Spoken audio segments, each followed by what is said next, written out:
Bayangkan Akainu versus Dragon.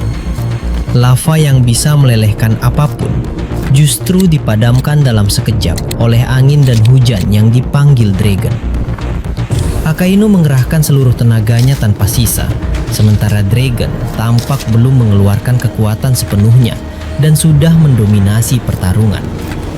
Tanpa berlama-lama, mari langsung kita bahas.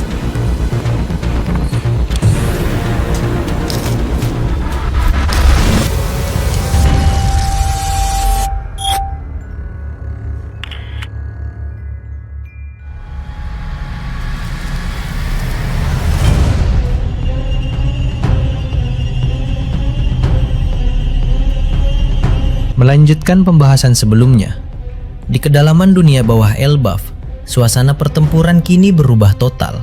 Yang tadinya terasa mustahil, kini menjadi kenyataan. Luffy tidak lagi bertarung sendirian. Loki dan Hajrudin telah turun untuk berdiri di sampingnya. Tiga kekuatan besar kini menyatu, melancarkan serangan gabungan yang dahsyat langsung ke arah Imu. Sekilas terasa seolah-olah sejarah sedang berulang, karena di masa lalu, pada era dunia kedua, Joy Boy pun pernah berdiri bersama para raksasa terkuat. Hanya saja saat itu ia berjuang bersama 4 raksasa sekaligus, dan salah satunya adalah pengguna palu Raknir. Senjata legendaris yang sudah ada sejak ratusan tahun lalu, sejak perang era dunia kedua itu. Namun sekarang, Imu menunjukkan bahwa kekuatannya jauh melampaui bayangan semua orang. Saat tubuhnya membesar, dan dari 2 tanduk berubah menjadi 4 tanduk, suasana seketika berubah mencekam. Tekanan udara menjadi berat, auranya melonjak naik seketika. Dalam wujud baru ini, Imu menangkis serangan gabungan Luffy, Loki, dan Hajrudin dengan begitu mudahnya. Tanpa jurus pertahanan tingkat tinggi, cukup dengan satu gerakan biasa, dan serangan yang seharusnya menghancurkan gunung itu pun dipatahkan begitu saja. Luffy yang tadi sempat terbaring lemah dan kehabisan tenaga, kini telah bangkit kembali. Berkat energi matahari yang memulihkannya, ditambah tumpukan makanan yang entah dari mana ia ambil, entah dari cadangan yang tersimpan di dalam dimensi Nika, atau murni diciptakan dari imajinasi bebas kekuatan Nika, Luffy kini siap bertarung sepenuhnya. Jika benar makanan itu bisa ia ciptakan sesuka hati, berarti Luffy takkan pernah lagi kelaparan di tengah pertempuran. Di sampingnya Loki pun telah pulih setelah mendapat perawatan dan memakan daging. Hajrudin juga ikut maju. Meskipun level kekuatannya belum setara 2 kawan barunya, ia tetap berani menatap musuh terkuat di dunia. Bukti nyata, serangan pertamanya sempat membuat Imu terpental. Dan kini, ketiganya berdiri berjejer, mengarahkan serangan gabungan penuh kekuatan ke arah sosok berempat tanduk itu. Namun Imu dalam wujud baru ini sungguh mengerikan. Kulit lengannya berubah hitam pekat, bercampur haki dan energi iblis yang meluap-luap, tanda lonjakan kekuatan yang nyaris tak masuk akal. Serangan palu Raknir dari jarak dekat pun ditangkis begitu saja, lalu dipukul balik hingga Loki terpaksa mundur sambil mengakui, kekuatan fisik Imu kini jauh lebih berat, lebih keras, dan lebih dahsyat dari sebelumnya. Luffy dan Hajrudin segera melancarkan serangan susulan. Energi matahari Luffy menyatu sempurna dengan serangan Hajrudin, melesat cepat bagai satu anak panah. Namun Imu tetap menangkisnya dengan tenang, lalu menghentakkan kaki, dan gelombang kejut yang tercipta langsung menerbangkan mereka berdua. Luffy mencoba mengubah tanah menjadi karet untuk menjerat pergerakan Imu dari jauh. Namun satu sentuhan lengan bermandikan energi iblis itu langsung menghancurkan semuanya. Loki kembali menyerang bertubi-tubi dengan palu legendarisnya. Namun Imu menangkap tangannya dan hampir membantingnya ke tanah, hingga Luffy dengan tanah karetnya berhasil menggagalkan.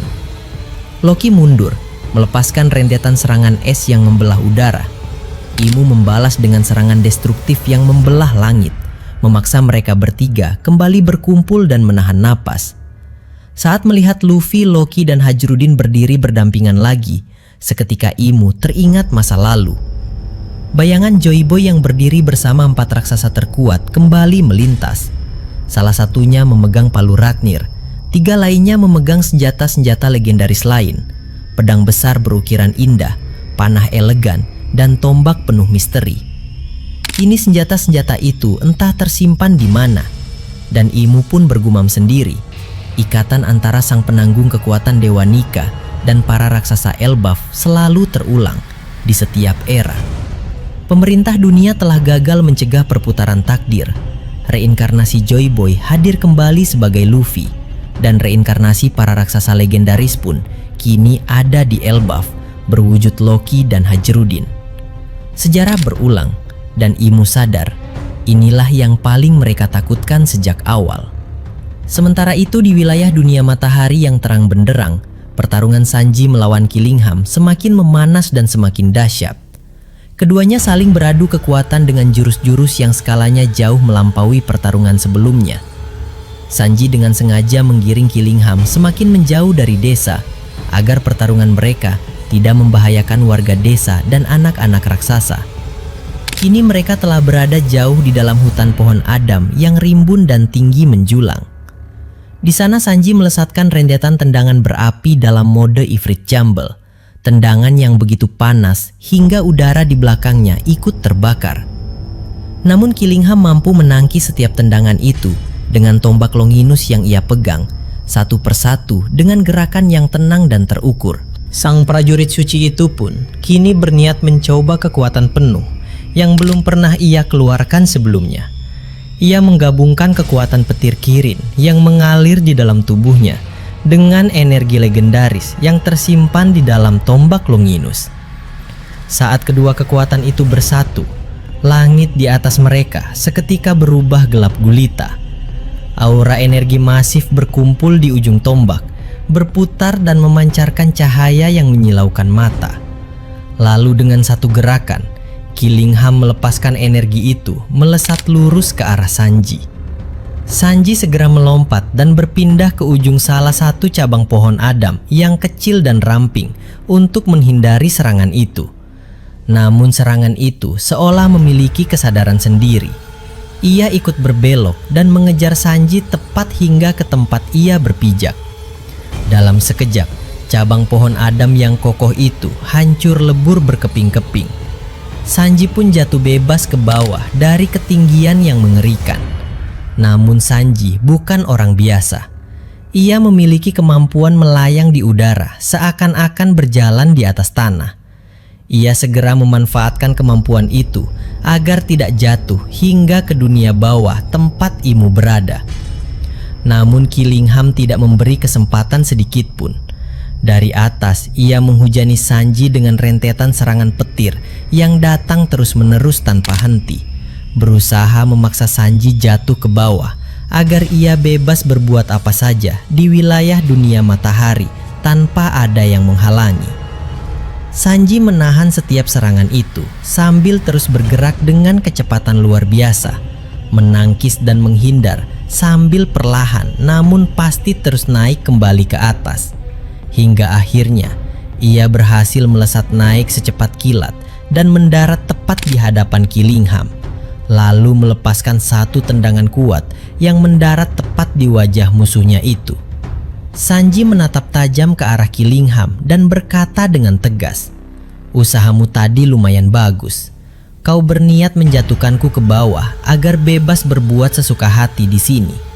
Jangan pernah bermimpi. Selama aku masih berdiri di sini, kau takkan menyakiti satupun warga atau anak-anak di pulau ini." Killingham mengerti betul bahwa misinya untuk menangkap anak-anak raksasa kini semakin sulit dan semakin jauh dari harapan. Di tempat lain, rekan seperjuangannya yang berada di hutan hujan Zaza pun belum menunjukkan kemajuan sedikit pun dalam misi mereka. Mereka terus-menerus diserang dan dipojokkan oleh para raksasa yang dipimpin oleh Jaru, sehingga tak kunjung mampu maju sedikit pun. Maka melihat situasi yang semakin memburuk ini, Killingham pun mulai menyusun rencana baru. Rencana yang jauh lebih berbahaya dan jauh lebih mematikan dari sebelumnya. Di tempat lain yang tak jauh dari medan pertempuran utama, Nami, Usopp, Franky, dan sebagian kru topi jerami sedang berkumpul bersama Gert untuk membicarakan situasi yang sedang terjadi. Nami tampak gelisah dan bertanya kepada Gert, apakah Loki akan baik-baik saja? Padahal ia baru saja mendapat sedikit perawatan dan memakan sedikit makanan, namun langsung bergegas kembali ke medan perang. Gert pun mengangguk dengan wajah penuh kekhawatiran. Ia mengakui bahwa ia juga sangat khawatir. Namun ia juga tahu satu hal, tubuh dan ketangguhan Loki jauh melampaui raksasa pada umumnya. Ia adalah sosok yang lahir untuk bertahan hidup di tengah pertempuran paling gawat sekalipun. Namun justru bukan Loki yang paling dikhawatirkan oleh Gert. Ia justru sangat khawatir kepada Haji Rudin. Ia tahu betul bahwa Haji Rudin terus tumbuh semakin kuat dari hari ke hari, berkembang pesat seiring berjalannya waktu. Namun musuh yang mereka hadapi saat ini, kekuatannya sungguh di luar batas pemahaman akal sehat, sangat mengerikan dan jauh di atas apapun yang pernah mereka hadapi sebelumnya. Mendengar hal itu, Usop pun ikut angkat bicara dan berusaha menenangkan Gert yang tampak cemas berlebihan. Tak perlu terlalu khawatir, Gert. Dulu kami pun selalu merasa khawatir kepada kapten kami, Luffy. Ia orang yang sangat nekat, sering terluka parah, dan berkali-kali berada di ambang kematian. Namun justru setiap kali ia jatuh dan terluka, ia selalu bangkit kembali dengan kekuatan yang jauh lebih besar dari sebelumnya. Setiap luka dan setiap kejatuhan adalah jalan baginya untuk tumbuh dan naik ke tingkat yang lebih tinggi. Dan aku yakin hal yang sama berlaku untuk Haji Rudin. Ia mungkin akan terluka, mungkin akan jatuh berkali-kali. Namun pada akhirnya, semua itu akan menjadikannya semakin kuat dan semakin hebat. Franky pun ikut menambahkan sambil tersenyum lebar. Benar sekali, Haji Rudin itu adalah salah satu komandan armada besar bajak laut topi jerami. Ia memiliki tanggung jawab besar dan troniknya dengan kapten kami. Orang-orang yang nekat dan teguh pendirian seperti Mehrarak memang diciptakan untuk saling melengkapi dan saling menguatkan di saat-saat paling sulit sekalipun. Mendengar kata-kata penyemangat dari para kru topi jerami itu, hati Gert pun merasa jauh lebih tenang. Ia merasa sangat terharu dan berterima kasih kepada mereka semua atas bantuan dan dukungan yang diberikan kepada Elbaf. Namun Nami segera menepis rasa berterima kasih itu dengan lembut namun tegas. Tak perlu berterima kasih kepada kami. Elbaf ini adalah kampung halaman sahabat-sahabat kami. Di sini tinggal Dory dan Brogy, para kesatria New Giant Warrior, dan juga Saul yang sangat berarti bagi Robin. Semua orang di sini adalah keluarga bagi kami. Membantu dan menjaga Elbaf agar tetap aman dan kuat bukanlah sekedar keinginan atau kebaikan hati semata, melainkan sudah menjadi kewajiban kami. Mendengar itu semua, para kru lainnya pun ikut tersenyum dan mengangguk setuju. Hati mereka bersatu dalam satu tekad yang sama, melindungi Elbaf apapun yang terjadi. Lalu kisah beralih ke Pulau Hachinosu. Di sana kekacauan melanda 3 kubu sekaligus. Marco bertarung melawan Shiryu, sementara Kaisar Bayangan dan Fujitora saling beradu kekuatan dengan Vegapunk di tengah-tengahnya. Kaisar Bayangan yang kini berpihak pada Kurohige justru mengerahkan seluruh pasukannya untuk menyerang sang laksamana Fujitora. Fujitora terpaksa melawan balik.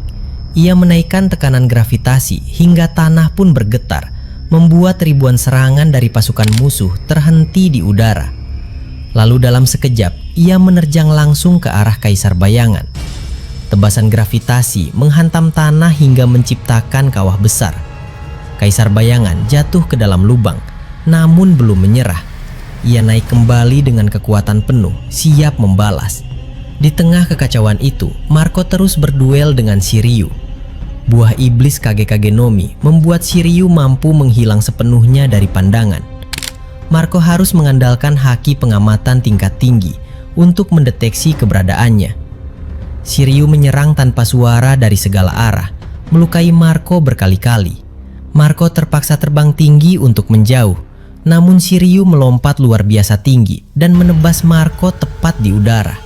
Marco terluka, namun segera memulihkan diri dengan api birunya. Ia sadar, kemarahannya pada Kaisar Bayangan membuatnya lengah. Mulai saat ini, Marco fokus sepenuhnya pada lawan di hadapannya. Dan saat ia berhenti terganggu, satu serangan telak mendarat tepat di tubuh Shiryu. Kekuatan buah iblisnya pun terputus.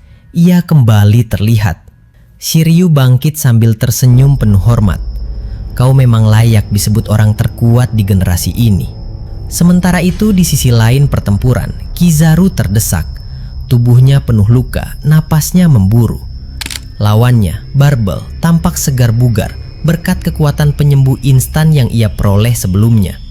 Saat harapan mulai menipis, bantuan datang. Ben Beckman muncul di garis depan. Keseimbangan kekuatan di medan perang itu pun seketika berubah.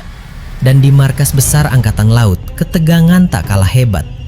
Akainu sedang terlibat pertempuran besar melawan Dragon di Pulau Jauh, sehingga komando sementara dipegang oleh wakil Laksamana Kuruma. Namun situasi memanas. Banyak wakil Laksamana lain merasa tak nyaman menerima perintah dari Kuruma yang pangkatnya setara dengan mereka. Untungnya, Sengoku masih ada di sana, menengahi dan menjaga agar suasana tetap terkendali. Sementara di pulau tempat pasukan revolusi bertempur melawan Angkatan Laut, Ryokugyu telah mengubah seluruh medan perang menjadi hutan lebat. Sebagai pengguna kekuatan logia hutan, ia menumbuhkan ribuan pohon dan tanaman yang menyerang dari segala penjuru. Sabo tak tinggal diam. Ia mengaktifkan kekuatan buah iblis merah-merah Nomi tingkat terbangkitan, melahap hutan itu dengan lautan api biru yang tak kunjung padam. Di medan lain, Koala dan Hek pun terdesak melawan dua wakil Laksamana elit. Koala kelelahan menghadapi serangan laba-laba Onigumo, dan Hek dipojokkan oleh raksasa John Giant. Namun di saat kritis, bantuan datang beruntun. Lindbergh tiba membantu Koala, dan X-Drake muncul di samping Hek. Dengan adrenalin yang disuntikan Ivankov, kekuatan X-Drake melonjak berkali-kali lipat. Meski ia tahu efek sampingnya akan sangat berat, Hek sempat bingung melihat mantan musuh berdiri di sampingnya. Namun X-Drake menjelaskan, ia kini berdiri bersama pasukan revolusi atas persetujuan Ivankov. Hek pun akhirnya tersenyum. Dan kini dua kekuatan menyatu untuk menghadapi musuh terberat mereka.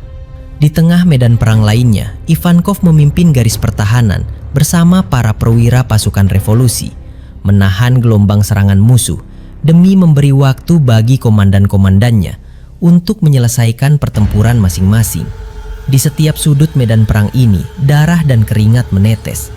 Namun tak ada satupun yang mundur, karena mereka tahu pertempuran ini akan menentukan arah sejarah dunia selamanya. Di medan pertempuran yang jauh itu, di pulau tempat dua kekuatan terbesar dunia saling berhadapan, udara seketika berhenti bergerak. Akainu berdiri tegak, lava membara melapisi seluruh tubuhnya, memancarkan panas yang mampu melelehkan batu dari jarak berkilo-kilometer. Di hadapannya, Dragon berdiri tenang. Namun di sekelilingnya, angin mulai berputar kencang. Awan gelap berkumpul melingkar seketika. Petir menyambar-nyambar mengikuti arah pandangannya. Selama ini, dunia hanya mendengar nama Dragon dengan penuh rasa takut. Namun hampir tak ada yang pernah melihatnya bertarung dengan kekuatan penuh. Dan hari ini, di hadapan Akainu yang melepaskan seluruh amarah dan kekuatan neraka lavanya tanpa sisa, Dragon pun akhirnya melepaskan semua ikatan yang menahan kekuatannya. Aura yang keluar dari tubuhnya bukan sekedar angin atau cuaca biasa. Itu adalah kekuatan yang menguasai langit itu sendiri. Kekuatan yang mampu mengubah iklim benua dalam sekejap. Kekuatan yang konon dikatakan sebagai kekuatan alam tertinggi yang bahkan pemerintah dunia pun tak berani menyepelekan. Saat Dragon melangkah maju, tanah di bawah kakinya tak hancur, melainkan terangkat melayang seketika, terlembut oleh tekanan udara yang berubah drastis di sekelilingnya. Langit di atas mereka berubah menjadi hitam pekat seketika, seolah seluruh langit dunia runtuh menumpuk di atas pulau ini. Akainu tak tinggal diam. Ia melesat maju bagi gunung berapi yang meledak, menebas ke depan dengan tangan lavanya yang mampu membakar apa saja hingga menjadi debu, melepaskan semburan lava raksasa yang membelah tanah dan melahap segala yang ada di hadapannya. Namun saat gelombang lava itu menyentuh dinding angin yang diputar dragon, alih-alih meneruskan maju, lava itu tiba-tiba terhenti, lalu terpecah menjadi ribuan kepingan kecil dan terlempar ke segala arah seketika. Didinginkan dan dipisahkan oleh angin yang berputar begitu cepat hingga menciptakan ruang hampa di tengahnya. Akainu mengerang marah dan menyerang lagi dengan kekuatan penuh, melepaskan banjir lava yang meluas menutupi seluruh tanah di sekeliling hingga tak ada lagi tanah yang tersisa. Hanya lautan api yang membara dahsyat. Namun dragon hanya mengangkat satu tangan, dan seketika itu juga angin kencang bertiup dari atas ke bawah, menekan seluruh permukaan lautan api itu hingga terbenam, lalu diikuti oleh hembusan angin dingin yang begitu dahsyat, sehingga uap panas yang naik seketika berubah menjadi butiran es dan hujan lebat yang memadamkan api itu dalam sekejap mata. Di saat yang sama, dragon melesat maju di balik tirai hujan dan angin kencang, bergerak secepat kilat seakan menyatu dengan angin itu sendiri, sehingga Akainu pun kesulitan melacak pergerakannya meski dengan penglihatan yang tajam. Akainu membalas dengan serangan telat yang menghantam tubuh dragon. Namun yang ia hantam hanyalah bayangan yang terbelah oleh angin. Dragon sudah berada di sisi lain dalam sekejap, dan satu tebasan angin tajam melesat menghantam dada Akainu hingga sang laksamana terdorong mundur cukup jauh. Darah menetes dari lukanya yang terbuka. Dragon bukan sekedar mengendalikan angin, ia mengendalikan tekanan udara, suhu, arus, hingga lapisan atmosfer itu sendiri. Setiap kali Akainu melancarkan serangan panas yang membakar segalanya, dragon menciptakan pusaran angin yang melingkupi panas itu dan memisahkannya menjauh, lalu menggantinya dengan udara dingin yang memadamkan lahar sebelum sempat menyentuh kulitnya. Setiap kali Akainu berusaha mendekat, dragon menciptakan dinding tekanan udara setebal lapisan langit yang menahan laju pergerakannya seketika, seakan ada gunung berat yang menghadang di setiap langkahnya. Kekuatan dragon beroperasi pada tingkatan yang berbeda sama sekali. Ia tak melawan api dengan api, melawan kekuatan dengan kekuatan yang lebih besar, melainkan mengubah hukum alam itu sendiri di sekitar medan pertempuran. Saat Akainu meledakkan tubuh lavanya untuk melepaskan gelombang kehancuran terbesar yang mampu ia keluarkan, meluap bagai matahari kedua yang menyala di permukaan bumi, dragon hanya mengangkat kedua tangannya ke atas dan menurunkan seluruh kekuatan badai terbesar yang bisa ia panggil. Langit terbuka, angin berputar begitu dahsyat hingga menciptakan ruang hampa udara yang menyedot seluruh panas dan lava itu ke atas, menjauh dari permukaan tanah, lalu diikuti oleh petir raksasa yang menyambar tepat ke tengah lautan lava itu, membelahnya dan memisahkannya hingga tak mampu lagi menyatu. Di bawah tekanan udara yang berubah drastis dan suhu yang turun mendadak, lava yang tadi membara dahsyat kini perlahan mengeras dan menjadi batu sebelum sempat menyebar lebih jauh. Akainu berdiri di tengah sisa-sisa lavanya yang kini membeku menjadi batu. Napasnya memburu, tubuhnya penuh luka dan lelah karena terus-menerus mengerahkan kekuatan tanpa henti. Namun ia menyadari satu hal yang menyakitkan. Dragon seakan belum mengerahkan seluruh kekuatannya sepenuhnya. Yang ia keluarkan sejauh ini hanyalah sebagian dari kemampuan yang sesungguhnya. Dragon mampu menahan, membelokkan, mendinginkan, dan memisahkan segala serangan terkuat Akainu tanpa terlihat lelah sedikit pun. Karena kekuatan dragon adalah kekuatan yang mencakup segala hal di langit. Panas, dingin, angin, hujan, petir, tekanan, semuanya berada di bawah kendalinya. Saat Akainu menyerang dengan panas, dragon memanggil dingin. Saat Akainu meluncur maju, dragon menciptakan angin penahan. Saat Akainu melepaskan ledakan, dragon menyedot kekuatan itu menjauh. Tak ada satupun elemen yang bisa Akainu andalkan yang tak mampu dilawan oleh kekuasaan dragon atas langit dan alam semesta. Semakin lama pertarungan berlangsung, semakin terlihat jelas bahwa kekuatan dragon berada di tingkatan yang jauh lebih tinggi, jauh lebih luas, dan jauh lebih tak tertandingi dibandingkan kekuatan elemen tunggal yang dimiliki Akainu. Dragon tak perlu menghancurkan kekuatan lawan dengan kekuatan yang sama besarnya.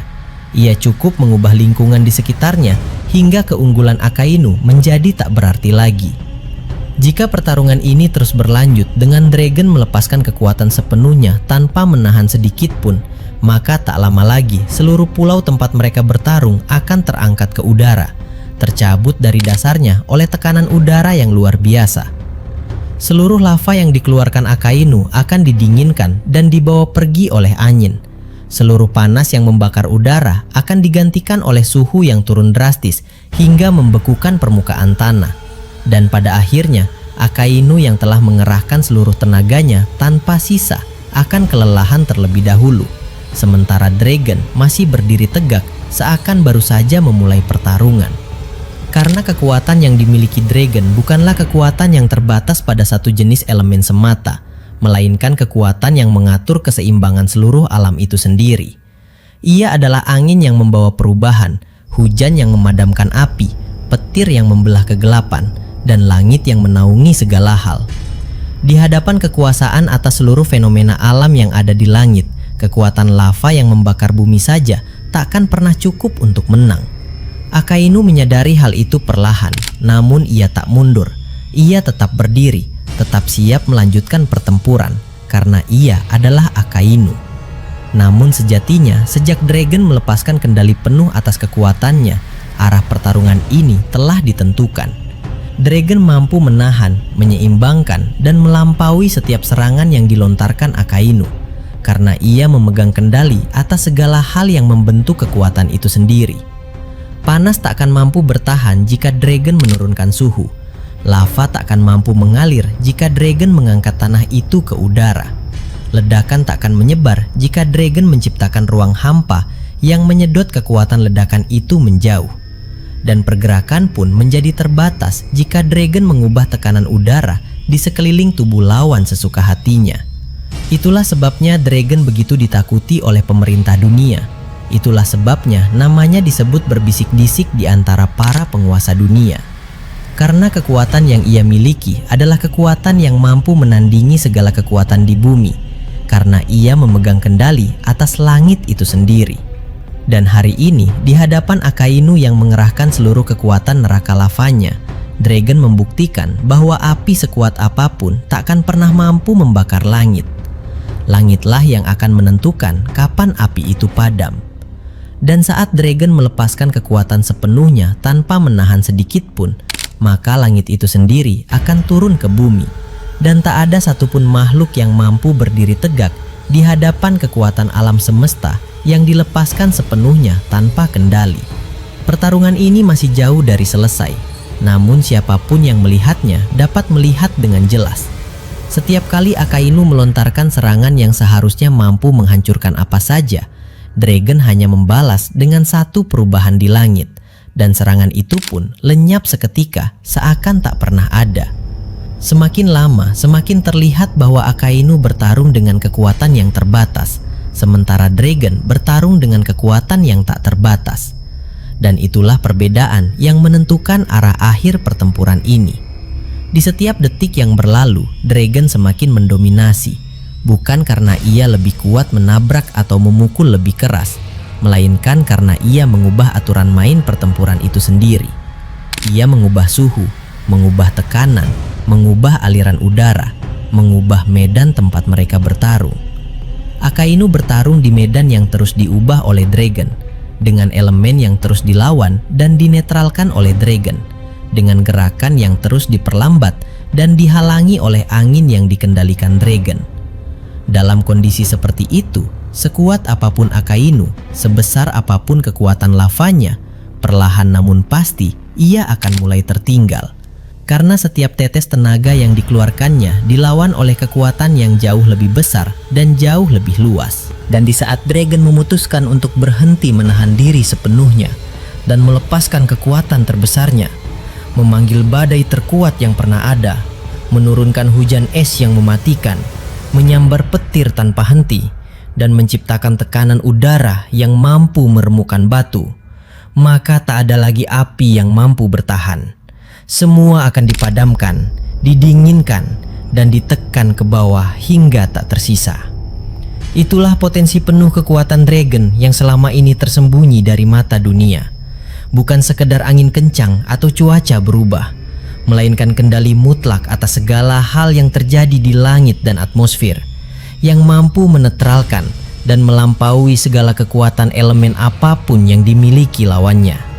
Dan itulah sebabnya, jika pertarungan ini berlanjut dengan keduanya melepaskan kekuatan penuh tanpa sisa, kemenangan besar kemungkinan akan berpihak kepada dragon. Bukan karena ia lebih kuat dalam benturan fisik semata, melainkan karena kekuatannya berada di tingkatan yang lebih tinggi, mencakup segala hal, dan mampu melawan serta mengatasi segala bentuk kekuatan yang dikeluarkan oleh Akainu. Api bisa dipadamkan, batu bisa terangkat, panas bisa didinginkan, ledakan bisa disedot dan dibawa pergi. Segala hal yang menjadi keunggulan Akainu ternyata bisa dilawan satu persatu oleh kekuasaan dragon atas alam semesta. Dan disinilah letak kehebatan dragon yang paling menakutkan. Ia tak sekedar menguasai satu kekuatan dahsyat, melainkan ia mampu mengubah kondisi alam itu sendiri sehingga keunggulan lawan menjadi tak berarti. Akainu adalah kekuatan penghancur terbesar di bumi. Namun dragon adalah penguasa langit yang menaungi dan mengatur segala hukum alam di atas bumi itu. Dan di antara keduanya, yang mengatur hukum alamlah yang akan selalu memiliki keunggulan terbesar dalam pertarungan sekuat ini. Itulah sebabnya pertarungan ini menjadi sangat berat bagi Akainu.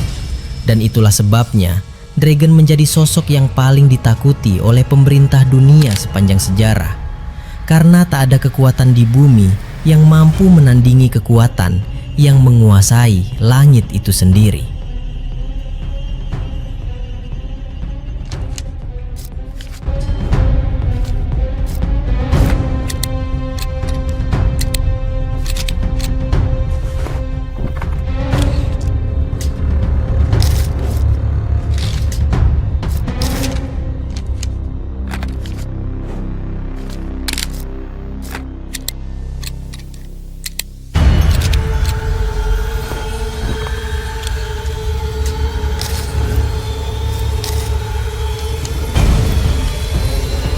Terima kasih sudah menyaksikan video ini sampai selesai.